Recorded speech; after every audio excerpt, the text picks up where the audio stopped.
एक गधा जंगल में फिर रहा था। उसे रास्ते में शेर की खाल नजर आई। गधे ने दिल में सोचा, वाह क्या चीज़ मिली है, ये मैं पहनकर सबको उल्लू बनाऊंगा, जिससे सारे जानवर मुझसे डरेंगे।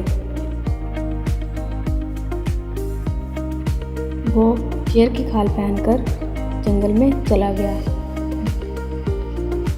सारे जानवर दूर से ही उससे डरकर भाग गए।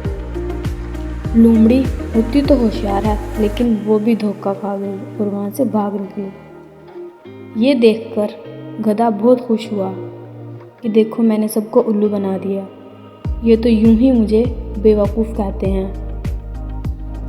गधा बहुत खुश था और वो चुप न रह सका और वो ऊंची ऊंची आवाज़ें निकालने लगा।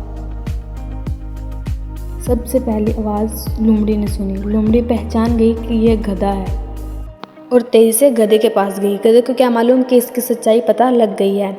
गधा तेज़ी से बोला, ओ लोमड़ी, तुझे डर नहीं लगता? पास चली आ रही है, मैं शेर हूँ, शेर।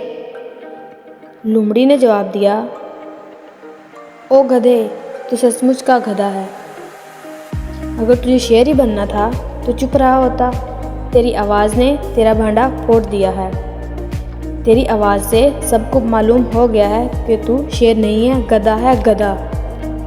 गधे का झूठ सबके सामने आ चुका था। अब वो जिल्लत और रुसवाई का सामना कर रहा था। इस कहानी से हमें ये सबक मिलता है कि झूठ से इज्जत नहीं मिलती और धोखा जिल्लत का सबब बनता है।